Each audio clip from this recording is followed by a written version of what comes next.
Upon buying your first weapon, you no doubt saw the plethora of attachments available to tweak it to your liking. But what purpose does each serve, and which should you keep, and which are just bonus credit payout from your latest mission?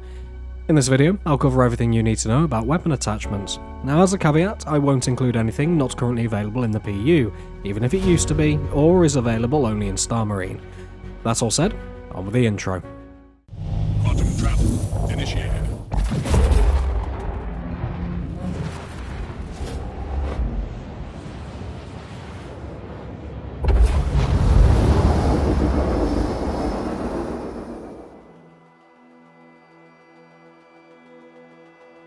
Let's start from the front of the weapon and move back, beginning with the barrel attachments, which incidentally are the only attachment which change a weapon's handling and damage profiles. You have three options when it comes to barrel attachments, being suppressors, compensators, and flash hiders, with all being available in sizes 1 through 3, and there's no variance between those sizes.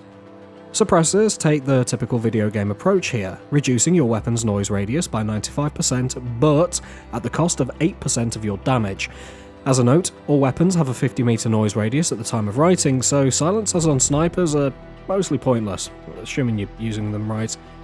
Flash hiders do exactly what they say on the tin, reducing the bloom of muzzle flash by 70%. They also provide a 15% reduction to recoil. However, beware that they also increase your noise radius by 20%, bringing it to 60 meters. There are two types of compensator, one for energy weapons and one for ballistic, though nothing stops you using each on the other currently. Both provide a 30% reduction in recoil, but the Scion, that's the ballistic one, also provides a 50% reduction in muzzle flash bloom. Do note that like flash hiders, they increase your noise radius by 20%. As for what to use, suppressors in CQB engagements if you don't want the enemy to know that you're there, and compensators for long range engagements or where going loud is of no consequence. I personally don't find flash hiders to be of any value, as I rarely spot an aggressor from their muzzle flash, but your mileage may vary.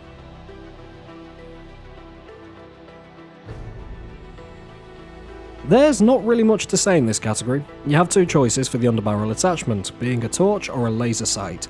The torch has little real use, as all helmets have got one equipped. Side note, I'd like to see some helmets lose their torches, or for them to just fail if they get damaged, just to give this attachment some use. Laser pointers do have some value, however, in providing a reticule of sorts whilst hip firing, as well as seeing where your allies are aiming. Not mandatory, but some may find this useful.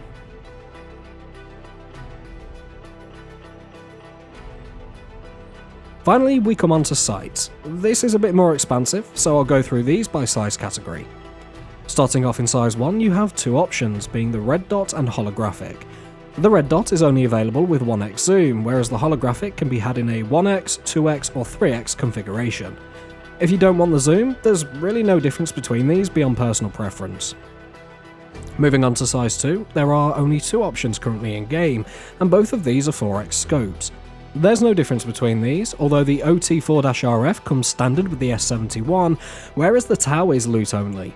Neither offers auto-zeroing, that's where the scope zeroes from a single button press, rather they both require that you scroll to the required range manually. Finally, we have size 3, where your only options are scopes. Now, none of these can be purchased at the time of writing, or at least I can't find anywhere to buy them. If you know different, please leave a comment down below. So they must be obtained as loot, either on their own or attached to a weapon. At the 8x zoom level, there are 4 options, all of which are equal in terms of range and zeroing increments. Do note, however, that only the OT8-RF, which is found on the AO3, and the Touchstone, which comes stock on the Arrowhead, offer auto-zeroing. The Black Prism and the Theta both require manual zero. At 16x zoom, there are two options, being the Omarov, found on the ATSCAV, and the EE16, found on the P6LR. As with the 8x, spec is identical between them, except that the EE16 has auto-zeroing. As to which sight to take, for small arms it's really down to personal preference. For me, it's the Gamma Duo on SMGs, Gamma Plus on rifles, and the Red Dot on shotguns. For snipers, the Arrowhead and P6LR are really the only two snipers I ever recommend, and both come with great scopes by default. And that covers everything you need to know about weapon attachments. Leave any thoughts down below and let me know if there's anything else you'd like to see a deep dive on. And with that, I thank you for watching. I'll catch y'all next time.